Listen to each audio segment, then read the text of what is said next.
பேசும் மை நேயர்கள் அனைவருக்கும் பணிவான வணக்கங்களை தெரிவித்துக் கொண்டு இன்றைய கதை நேரம் நிகழ்ச்சிக்குள் உங்களை அழைத்துச் செல்ல இருப்பது உங்கள் தோழி பார்வதி. இன்னைக்கு நாங்க அத்தியாயம் 8 மூன்றாவது ஆடு இதுதான் வாசிச்சு காட்ட இருக்கோம். வாங்க கதைக்குள் இணைந்து பயணிப்போம். ராஜா அவன் வீட்டிலும் ராமு அவன் வீட்டிலும் அந்த புத்தகத்தை பற்றியே எண்ணிக்கொண்டிருந்ததில் உறக்கம் வராமல் புரண்டு படுத்துக் கொண்டிருந்தனர். எப்போது விடியும் என்று காத்திருந்தனர். அன்றைய இரவு முடிவுக்கே வராதது போல இருந்தது இருவருக்கும். விடிந்ததும் பால்காரர் சப்தம் கேட்டது ராமுவுக்கு. உடனே எழுந்து பல் துலக்கி அடுப்படிக்கு சென்று தன் அம்மாவிடம் காப்பி கேட்டான். லீலாவதி தன் மகனையே பார்த்து கொண்டிருந்தாள். அம்மா, என்னம்மா என்னையவே பார்த்துக்கிட்டு இருக்க? காப்பி குடுமா. அடே, இன்னைக்கு உனக்கு என்ன ஆச்சுடா? ஏம்மா அப்படி கேட்குற? நான் எழுந்திருக்கிற நேரத்தில் தடவையா நீ எழுந்திரிச்சிருக்கியே, அதுதான் கேட்டேன். காப்பிக்கு கொஞ்ச நேரம் வெயிட் பண்ணு, இப்பதான் டிகாஷன் போட்டிருக்கேன். எனக்கே நீ இவ்வளோ சீக்கிரம் எழுந்ததில் ஆச்சரியம். ஆனால் அந்த ஃபில்டருக்கு தெரியாதேப்பா, அது எப்பவும் போல தான் டிகாஷன் தரும். அதனால தான்மா நான் லேட்டாக எழுந்துக்கிறேன். இது தெரியாமல் தினமும் என்னை திட்டுறீங்களே, எதனாலப்பா புரியலையே? காஃபி டிகாஷன் இறங்க லேட் ஆகுமேன்னு. புரியுதா மைடியர் லீலாமா? அடே, காலங்காத்தால ஏண்டா இப்படி? போய் ஹாலில் உட்காரு, நான் காப்பி போட்டு கொண்டு வரேன். சரிம்மா என்று ஹாலில் சென்று சோஃபாவில் படுத்துக்கொண்டான். லீலாவதி 3 காஃபி போட்டு கொண்டு வந்தாள்.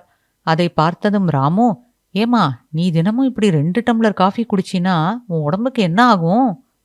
டே, அது எனக்கு இல்லடா, உங்க அப்பாவுக்கு ஒன்று. அம்மா, அப்பா தான் இன்னும் எழுந்துக்கவே இல்லையே, அதுக்குள்ள எதுக்கு அவருக்கும் போட்ட? என்ன பேச்சு சத்தம் இன்னைக்கு அதிகமா இருக்கு, அதுவும் விடிய காலையிலேயே. அட, என்ன ஆச்சு? நம்ம வீட்டு சார் இன்னைக்கு இவ்வளோ சீக்கிரமா எழுந்திருக்காரு என்று லீலாவதி போட்ட காஃபியை கையில் வாங்கி கொண்டு சோஃபாவில் அமர்ந்தார் ராமுவின் தந்தை. தூக்கம் வரலப்பா, அதுதான் எழுந்துக்கிட்டேன். ஒரு மனுஷன் எப்போ சீக்கிரம் காலையில எழுந்திருக்கிறானோ அப்பவே அவனோட வெற்றி ஆரம்பமாயிடுச்சுன்னு அர்த்தம். பாப்போம் அது உனக்கு பலிக்குதான்னு. நிச்சயம் பலிக்கும்பா. அம்மா, நான் போய் குளிச்சுட்டு வரேன் என்று அங்கிருந்து குளியலறைக்கு சென்று குளித்து ட்ரெஸ் போட்டுக்கொண்டு பூஜை அறைக்கு சென்று கடவுளிடம் ஏதோ மனுவை பலமாக கொடுத்துவிட்டு ஹாலில் வந்து அமர்ந்து கொண்டு கடிகாரத்தை பார்த்தான். அதில் 7 என்று இருந்தது.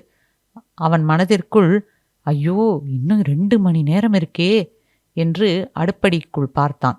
லீலாவதி படு வேகமாக சமையல் டிஃபன் என்று 10க்கு 10 அடி அடுப்படியில் பம்பரமாக சுழன்று கொண்டிருந்தாள். அன்றுதான் முதன்முறையாக தன் அம்மா எவ்வளவு வேலைகளை எவ்வளவு வேகமாக செய்கிறாள் என்பதை பார்த்தான் ராமு. ஹாலில் இருந்து எழுந்து போய் லீலாவதியிடம், அம்மா, நான் ஏதாவது உதவி செய்யட்டுமா? டே கண்ணா, எனக்கு ஹார்ட் அட்டாக் வந்துட போகுதுடா. எல்லா மாற்றத்தையும் ஒரே நாளில் காமிச்சேன்னா அப்புறம் அம்மாவை ஹாஸ்பிட்டலில் அட்மிட் பண்ண வேண்டி வரும்பா என்று ராமுவோடு பேசி கொண்டிருந்தாலும் அவளின் கைகள் வேலைகளை செய்து கொண்டே இருந்ததை பார்த்த ராமு, அம்மா நீ கிரேட்டுமா. சரி, உனக்கு இன்னைக்கு என்னால் ஏதாவது காரியம் ஆகணுமா என்ன? அம்மா விளையாடாத, நான் நிஜமா சொல்கிறேன். சரி சரி வா, இன்னைக்கு உங்கள் அப்பாவோட சேர்ந்து டிஃபன் சாப்பிடு வா, அவரும் சந்தோஷப்படுவார். வா வா, அவர் டைனிங் டேபிள் வர நேரமாச்சு. லீலா, லீலா, டிஃபன் ரெடியா? பாரு வந்துட்டாரு. வரேங்க என்று ராமுவுக்கும் அவன் அப்பாவுக்கும் டிஃபன் பரிமாறினாள் லீலாவதி. அவர்கள் சாப்பிட்டு கொண்டிருக்கும் போதே உள்ளே சென்று அப்பாவுக்கான மதிய சாப்பாட்டு பையை எடுத்து வந்து டேபிள் மீது வைத்தாள். இருவரும் சாப்பிட்டு எழுந்தனர். ராமுவின் அப்பா சரியாக 8 மணிக்கு தனது ஸ்கூட்டரில் ஆபீஸுக்கு சென்றார். அவரை அனுப்பிவிட்டு உள்ளே வந்ததும் தங்கை ரம்யா எழுந்து குளித்து ஸ்கூலுக்கு ரெடியாகி டிஃபன் சாப்பிட வந்தமர்ந்தாள். லீலாவதி அவளுக்கும் பரிமாறிவிட்டு மதிய சாப்பாட்டு பையை கொண்டு வந்து வைத்தாள். அவளையும் ஸ்கூலுக்கு அனுப்பிவிட்டு வீட்டிற்குள் வந்து சோஃபாவில் அமரும்போது மணி 8:30 இருந்தது. தனது 2 கண்களையும் மூடிக்கொண்டு அமர்ந்திருந்த லீலாவதியிடம் ராமு, அம்மா இந்தா நீ டிஃபன் சாப்பிடுமா. எங்க எல்லாருக்கும் முன்னாடி எழுந்துக்கிற, ஆனால் நாங்கள் எல்லாரும் சாப்பிட்டதுக்கு அப்புறமா தான் சாப்பிட்ற என்று தட்டை நீட்டினான். தன் மகன் முதலில் தன் வேதனை அறிந்து டிஃபன் கொண்டு வந்து தந்ததை பார்த்ததும் அவள் கண்களில் கண்ணீர் நிறைந்தது. அதை துடைத்துவிட்டு அம்மாவை சாப்பிட வைத்ததில் நேரத்தை கவனிக்க தவறிப்போனான். ஆனால் லீலாவதி, டே ராமு, நீ 9 மணிக்கு ராஜா வீட்டுக்கு வர்றதா சொல்லியிருந்தல்ல, இப்போ மணி 9 ஆச்சுப்பா. ஓ ஆமாம்மா, சரிம்மா, நீ ஒரு 6 மாதம் பொறுத்துக்கோமா, உன் புள்ள பெரிய ஆளாகி உன்னை சுற்றி வேலையாட்கள் எல்லாம் நியமிச்சு உன்னை ராணி மாதிரி பார்த்துக்கிறேனா இல்லையான்னு பாருமா. நீ பார்த்துக்கிறையோ இல்லையோ, நீ சொன்னதே எனக்கு தெம்புதான்ப்பா. சரி சரி, ராஜா தம்பி உனக்காக காத்துக்கிட்டு இருக்கோம், போயிட்டு மதிய சாப்பாட்டுக்கு வீட்டுக்கு வா என்றதும் ராமு வேக வேகமாக நடந்து ராஜா வீட்டுக்கு சென்று கதவை தட்டினான். மங்களம் கதவை திறந்தாள். ராமு தம்பி, நீங்க வருவீங்கன்னு ராஜா தம்பி சொல்லியிருந்துச்சு. நீங்க மேல அவர் ரூமுக்கு போங்க தம்பி. தேங்க்ஸ்கா. அட, என்ன புதுசா தேங்க்ஸ் எல்லாம் சொல்றீங்க? போங்க தம்பி. ராமு மாடிப்படியில் வேகமாக ஏறிச் சென்று ராஜாவின் அறை கதவை தட்டினான். ராஜா கதவை திறந்ததும், டே ராமு, என்னடா லேட்டு? வா வா வா, உள்ள வா, உட்காரு. சாரிடா ராஜா, வீட்டில் கொஞ்சம் வேலை, அதுதான் லேட் ஆயிடுச்சு. சரி, அந்த புக்கு எங்க? ராமு, நான் என் அப்பா அம்மா கிட்டேயும் அந்த புக்கை கொடுத்து திறக்க சொன்னேன். திறந்துடுச்சா? இல்லடா.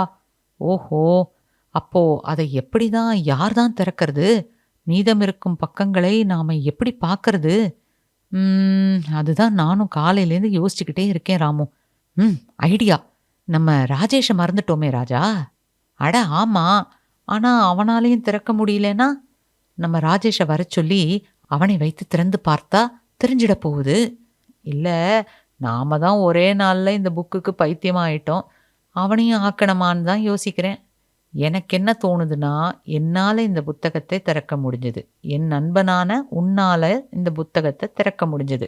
அப்போ நம்ம 2 பேருக்கும் நண்பனான ராஜேஷாலையும் திறக்க முடியும்னு நினைக்கிறேன். லாஜிக்கலி நீ சொல்றது சரின்னு தான் படுது. அப்படின்னா நம்ம 3 பேரால மட்டும்தான் திறக்க முடியும்னு சொல்ல வரியாராமோ? அப்படின்னு முடிவுக்கு வர முடியாது ராஜா. ஏன்னா என் வீட்டு ஆளுங்க, உன் வீட்டு ஆளுங்கன்னு யாராலையுமே திறக்க முடியாத அந்த புக்கை நீயும் நானும் திறந்திருக்கோம். ஸோ என் கணக்குப்படி நம்ம ராஜேஷாலையும் முடியும்னு தான் நான் நினைக்கிறேன். ட்ரை பண்ணி பார்த்து அவனாலையும் திறக்க முடிஞ்சிடுச்சுன்னா என் யூகம் கரெக்டு. நாம் இந்த புக்கு கிட்ட மாட்டிக்கிட்டது பத்தாதுன்னு அவனையும் பிடிச்சி உள்ளே போடுவோம். இரு, நான் அவன் மொபைலுக்கு கால் பண்ணுறேன். ரிங்கு போகுது ராமு. ஹலோ ராஜேஷ். சொல்லுடா ராஜா, என்ன இவ்வளோ காலையில் கூப்பிட்ருக்கீங்க? கதை கிடைச்சிருச்சா என்ன? இதுதாங்க அத்தியாயம் 8, 3வது ஆடு. இப்போ இந்த அத்தியாயத்தை கேட்டதுலேருந்தே நமக்கு தெரிஞ்சிருக்கும் அந்த 3வது ஆடு யார் மாட்டிக்க போகிறான்னு. வேற யாரும் இல்லை, நம்ம ராஜேஷ் தான். அவன் மாட்டிக்கிறானா இல்லை இந்த புத்தகத்திட்டேருந்து தப்பிச்சுக்கிறானா அப்படிங்கிறதெல்லாம் வர இருக்கும் அத்தியாயத்தில் கேட்டு தெரிஞ்சுக்குவோம். அதுவரை காத்திருக்கவும் என்று பணிவன்புடன் உங்கள் அனைவரையும் கேட்டுக்கொண்டு இப்போது உங்களிடமிருந்து விடை பெறுவது உங்கள் தோழி பார்வதி. நன்றி, வணக்கம்.